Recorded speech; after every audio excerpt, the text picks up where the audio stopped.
કેમ છો જીનિયસ બાળકો? મજામાં?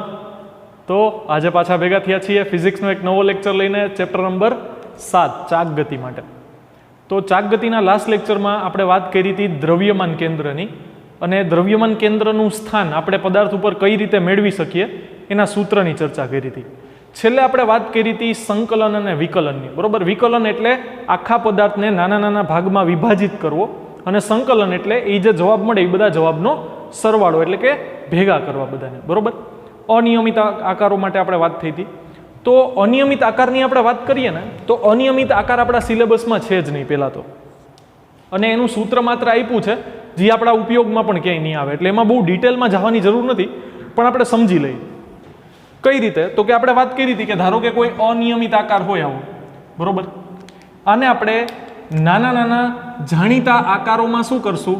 વિભાજિત કરશું. હવે ધારો કે આ અનિયમિત આકાર હોય, હવે આ મોટા ભાગે નિયમિત આકાર થઈ ગયો. જો મોટા ભાગના જે છે એ ચોરસ છે અથવા લંબચોરસ છે, જેનું આપણને કદ મળી શકે, દળ મળી શકે, બરોબર, જેનો આકાર ખબર હોય, તો આના માટે દ્રવ્યમાન કેન્દ્ર આપણે મેળવી શકીએ. ધારો કે આ પ્રત્યેક ખંડ એનું દળ ખૂબ જ સૂક્ષ્મ છે, એટલે કે dm. તો હવે આનું દળ પણ dm, આનું દળ પણ dm, એટલે કે આપણે જે ઓલું બટેટાવાળું ઉદાહરણ આપ્યું હતું ને, કે ઘણા બધા ભાગમાં આપણે એને વિભાજિત કર્યા. પણ હવે જો આ બધાને હું પાછા ભેગા કરું તો મને આખા પદાર્થનું કુલ દળ એમ મળવું જોઈએ કે નહીં? આખા પદાર્થનું કુલ દળ કેટલું હતું? તો કે એમ, જે આપણે કીધું હતું એમ. ધારો કે આ પીઝા છે, બરોબર, આનું દળ છે 1 કિલોગ્રામ. હવે હું આને 4 ભાગમાં વિભાજિત કરું તો પ્રત્યેક ટુકડો થશે 250 ગ્રામનો. ધારો કે 8 ભાગમાં વિભાજિત કરું તો પ્રત્યેક ટુકડો થશે 125 ગ્રામનો. પણ જો પાછા બધાને ભેગા કરી નાખું તો પાછું 1 કિલોગ્રામ થઈ જવું જોઈએ કે નહીં? બરોબર, કારણ કે મેં તમને કીધું હતું કે જો આપણે કોઈ પદનું વિકલન કરીએ અને પાછું સંકલન કરીએ તો એ મૂળ પદ આવવું જોઈએ. ઉદાહરણ તરીકે x². જો આપણે x² નું વિકલન કરીએ x ની સાપેક્ષે, તો આપણને નિયમ શું ખબર છે? તો કે ઘાત આગળ ઘાતમાં 1 નો ઘટાડો, એટલે 2 માંથી 1 જશે, એટલે x² નું વિકલન થશે 2x. હવે જો હું આનું સંકલન કરું x ની સાપેક્ષે, તો આપણી પાસે આ અચળ ગુણાકારમાં છે ચલ સાથે, એટલે એમને એમ રહેશે. આપણને નિયમ શું ખબર છે? તો કે ઘાતમાં 1 નો વધારો, અહીંયા ઓલરેડી 1 ઘાત છે, ઘાતમાં 1 નો વધારો નવી ઘાત છેદમાં 1 + 1 એટલે 2 કેન્સલ થઈ જશે. તો આનો જવાબ પાછો શું આવ્યો? x². જો x² નું વિકલન થયું 2x, 2x નું સંકલન પાછું થઈ ગયું x². એટલે એનો મતલબ આ 1 કિલોગ્રામના 8 ટુકડા કર્યા તો એક એક ટુકડાનું દળ 125 ગ્રામ.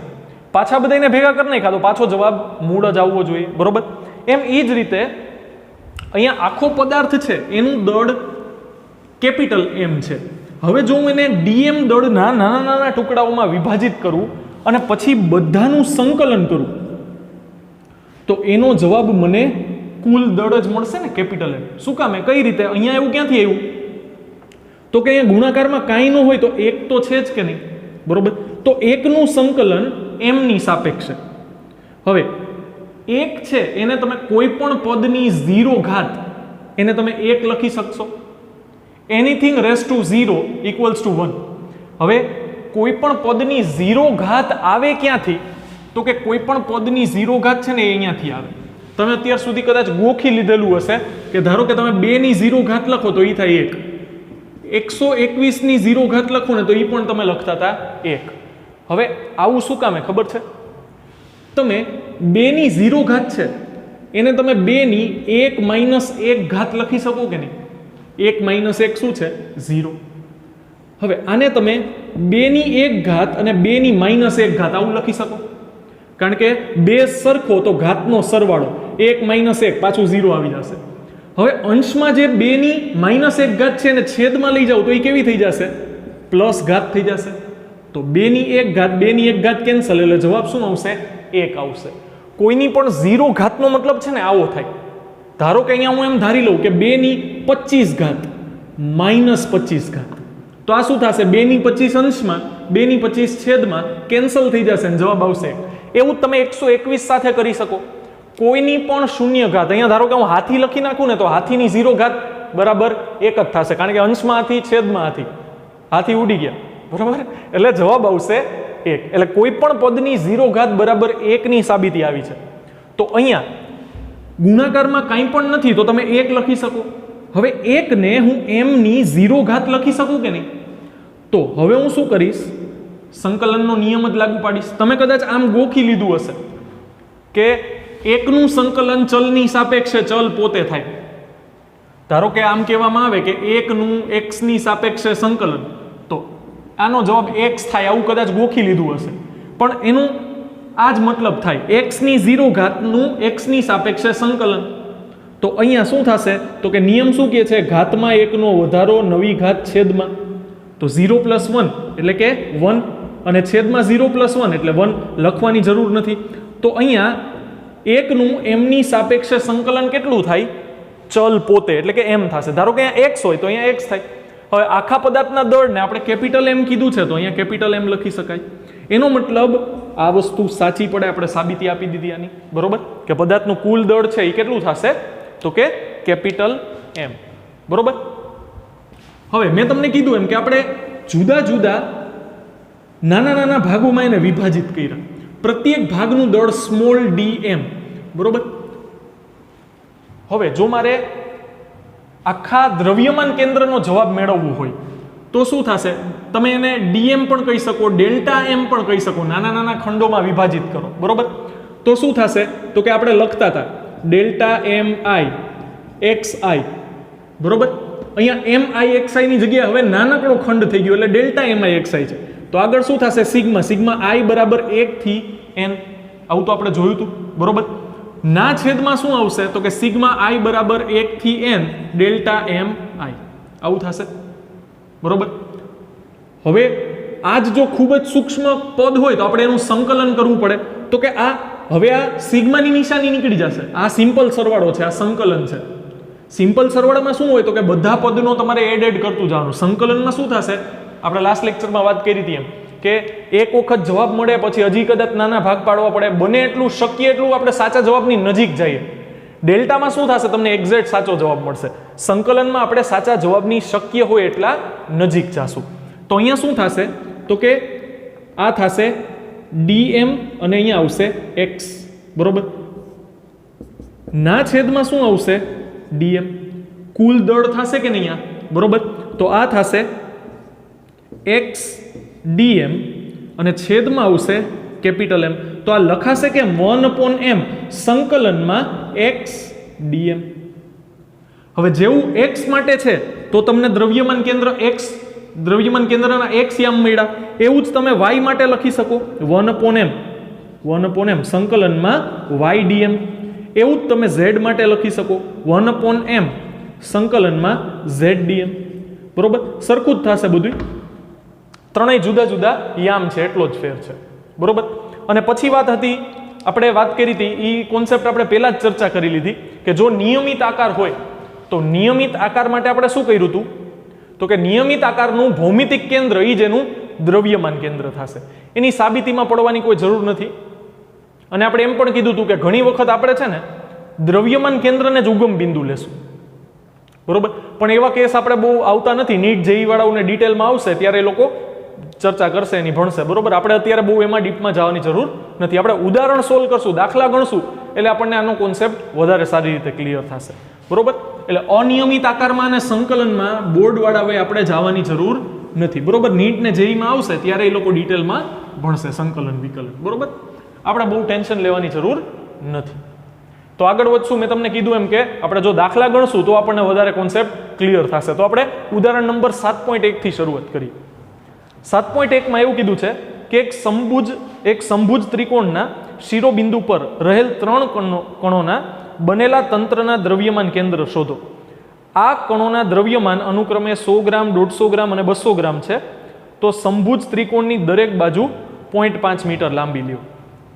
હવે સમભુજ ત્રિકોણ છે એનો મતલબ બધી ભુજાઓ સરખી, એટલે કે બધી જ બાજુઓના માપ સરખા. કેટલા તો કે 0.5.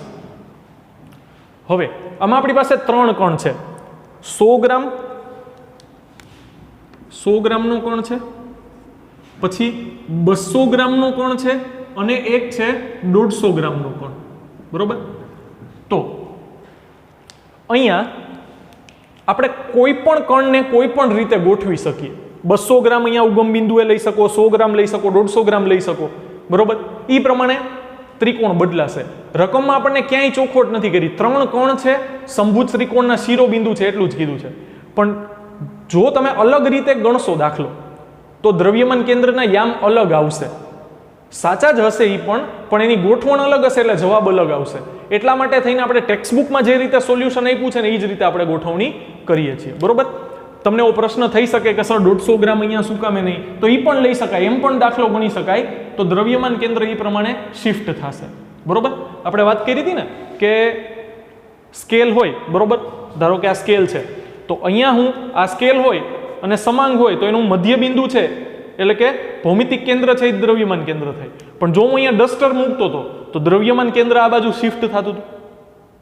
એટલે કે દળ વિતરણ બદલાય તો દ્રવ્યમાન કેન્દ્રની જગ્યા બદલાય, દ્રવ્યમાન કેન્દ્રનું સ્થાન બદલાય. તો અત્યારે જો 200 ગ્રામ અહીંયા છે, 150 ગ્રામ અહીંયા છે, ધારો કે 150 ગ્રામ અહીંયા આવી જાય, 100 ગ્રામ અહીંયા આવી જાય, તો દ્રવ્યમાન કેન્દ્રના સ્થાનમાં પણ ફેરફાર થશે ને, બરોબર. પણ આપણે આ જ ગોઠવણી સાથે આખો દાખલો ગણશું, બરોબર.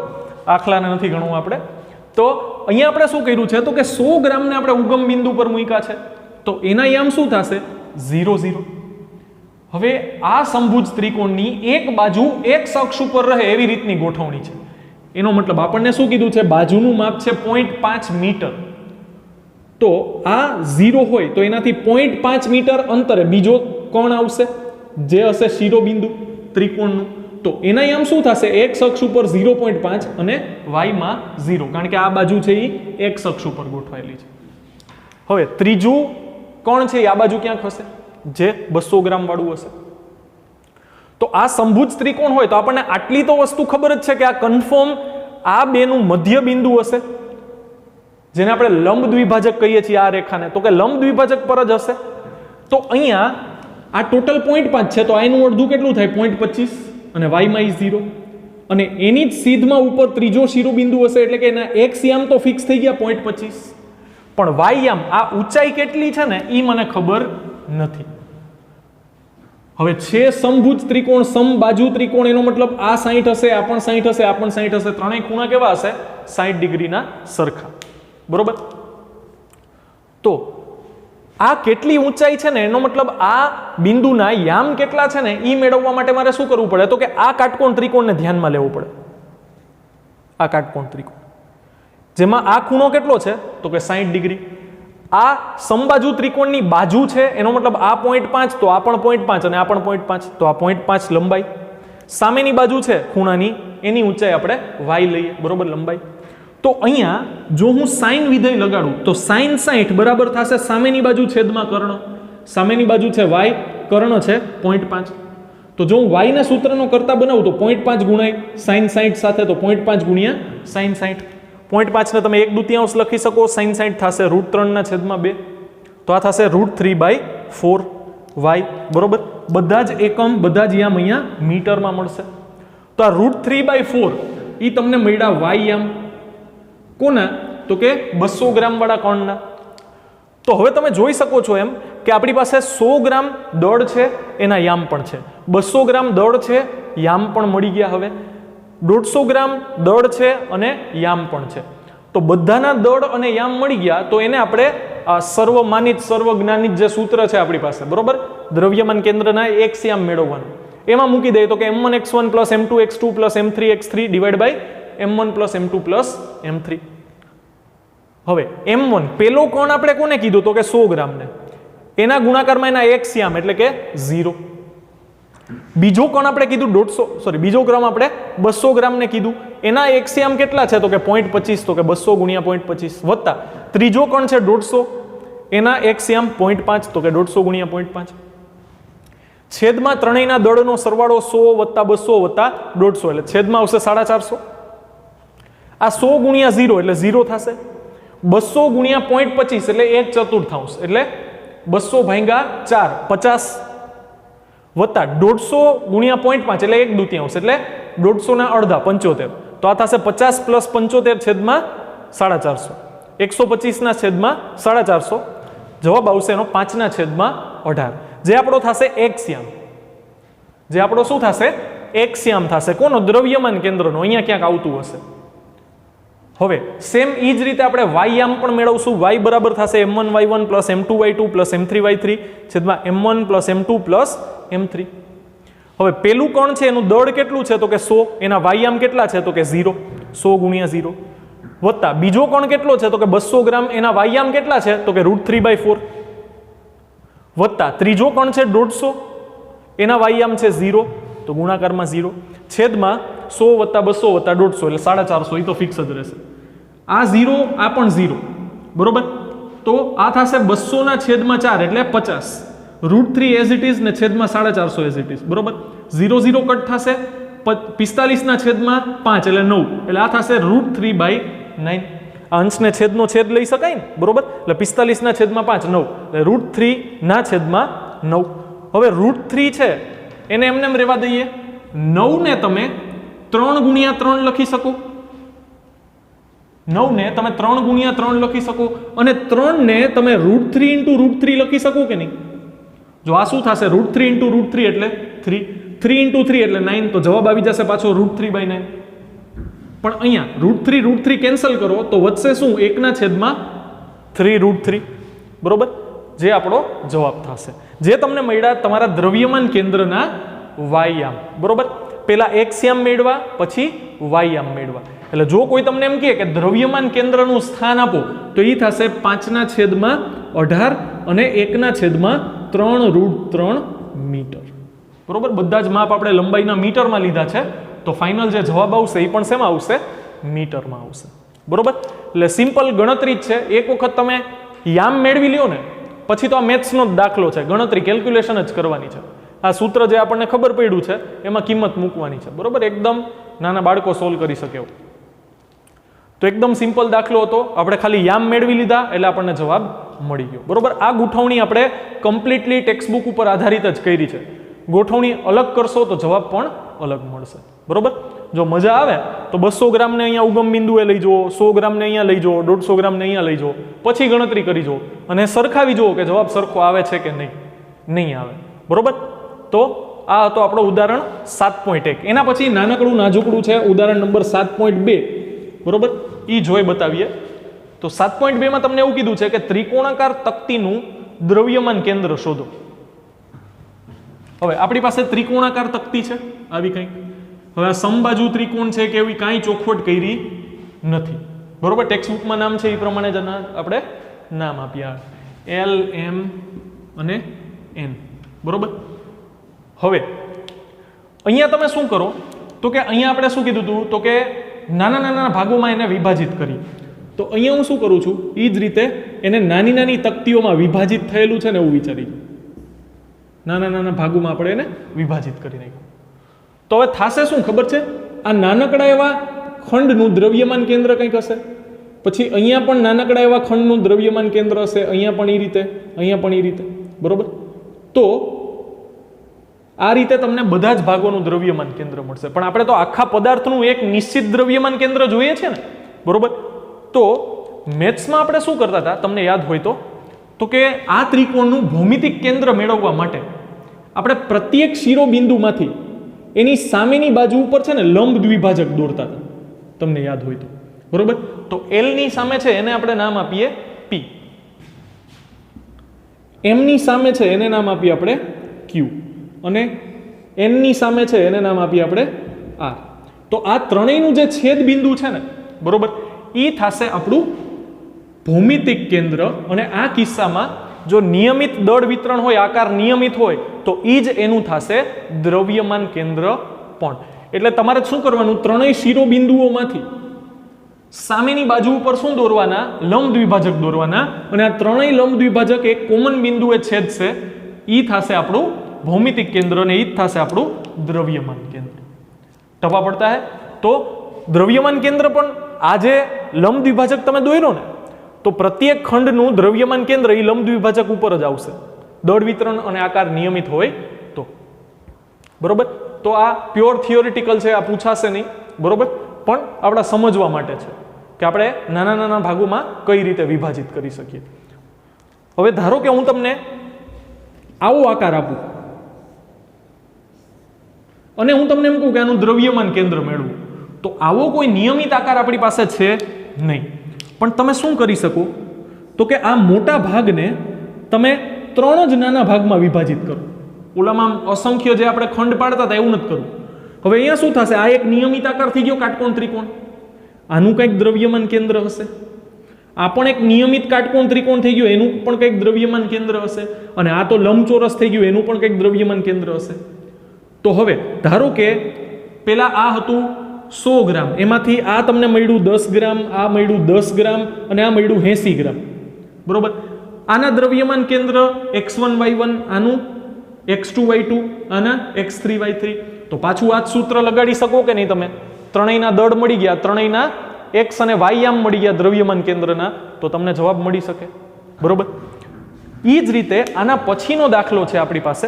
બરોબર? રિક્વાયરમેન્ટ લાગે પોઝ કરી અને નોટ કરી લ્યો. બરોબર? ત્યાં સુધી આને છેકી નાખો.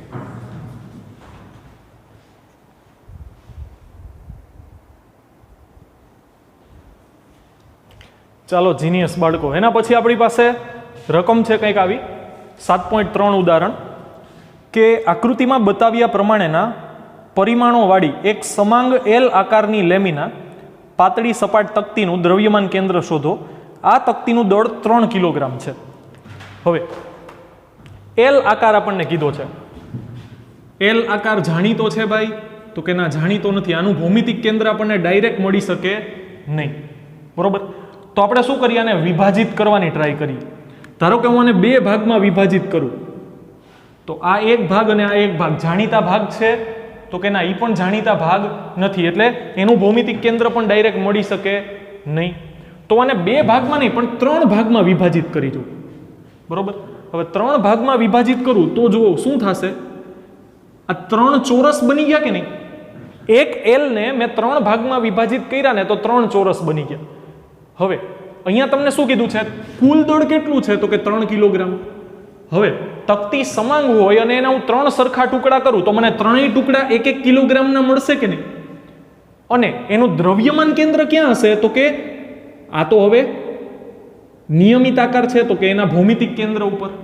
એનો મતલબ આ થશે આની લંબાઈનું અડધું, આ એના એક શ્યામ, ને આની ઊંચાઈનું અડધું એટલે એના એક શ્યામ. હવે તમને આ યામ છે ને, આપણે શું કીધું હતું? સૌથી ડાબી તરફની બાજુમાંથી આપણે y અક્ષ દોરવાની અને સૌથી નીચેની તરફની બાજુમાંથી આપણે x અક્ષ દોરવાની. તો જો એ જ રીતે આકૃતિમાં પણ આપણને રકમમાં આપેલું છે કે ગોઠવણી કરી છે. હવે આપણે આને ગોઠવો તો કે આ ભાગ તો ઓલરેડી ઉગમ બિંદુએ થઈ ગયું. હવે આનું માપ છે ને એ લંબાઈ 2 છે, 2 મીટર. તો આ થશે 2 અને 0. ઊંચાઈ પણ 2 છે એટલે આ થશે 0, 2. બરોબર? હવે આ એનાથી અડધું થશે. આ આખું 2 છે, આ એનું અડધું થશે. અને આ ટોટલ 2 છે, આનું અડધું. ધારો કે અમારે લખવું હોય તો આ થશે 1, 0 અને આ થશે 0, 1. બરોબર? તો આ કેટલું થશે? તો કે x માં કેટલે દૂર છે? તો કે 2. અને y માં કેટલું ઊંચું છે? તો કે 1. તો આના યામ થશે 2, 1. અહીંયા શું થશે? તો કે અહીંયા દૂર કેટલું છે? તો કે x માં છે 1, y માં કેટલું ઊંચું છે? તો કે 1. તો આના યામ થશે 1, 1. અને એમ કેટલા થશે? તો કે x માં કેટલું દૂર છે? તો કે 1. અને y માં કેટલું ઊંચું છે? તો કે y માં ઊંચું છે 2. બરોબર? તો જુદા જુદા નામ આપી દીધા છે આ બિંદુઓના, ખરેખર જરૂર નથી. હવે આપણે 3 ચોરસ તક્તીની વાત કરીએ છીએ અત્યારે, જાડાઈ અવગણ્ય છે. તો એનું દ્રવ્યમાન કેન્દ્ર અહીંયા ક્યાંક હશે. જે આ બાજુનું માપ અડધું થાય એટલું હશે અને આ ઊંચાઈનું માપ પણ અડધું થાય એટલું હશે. તો આ છે 1, તો આ થશે 0.5. અને આ પણ ઊંચાઈ છે 1, તો આ એનું અડધું થશે 0.5 થશે આવું. બરોબર? તો આ જે પેલું દળ છે m1, ત્રણેય m1 બરાબર m2 બરાબર m3 બરાબર 1 કિલોગ્રામ થશે ને, કારણ કે 3 કિલોગ્રામના 3 સરખા ભાગ પડ્યા. એના પછી આ બીજું દ્રવ્યમાન કેન્દ્ર થશે m2. બરોબર? C2 કયો, અથવા અહીંયા દળ કેન્દ્રિત થયેલું હશે એટલે m2 લખ્યું છે. તો E કેટલે દૂર છે ઉગમ બિંદુથી? તો કે આ 1 અને પછી આ 1 નું અડધું એટલે કે આ 0.5. તો 1 + 0.5 એટલે E થશે 1.5. અને ઊંચાઈમાં તો એ પાછું કેટલું છે? તો કે 0.5 જ છે. હવે આની વાત કરો તમે m3 ની, તો અહીંયા શું થશે? તો કે ઊંચાઈ કેટલી છે? તો કે 1 અને અડધું એટલે ઊંચાઈમાં છે 1.5 અને દૂર કેટલું છે x અક્ષ ઉપર? તો કે 0.5.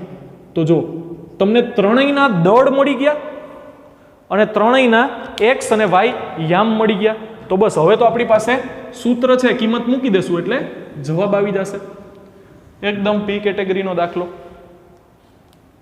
x બરાબર શું થશે? તો કે x બરાબર થશે m1x1 plus m2x2 plus m3x3 ના છેદમાં m1 plus m2 plus m3.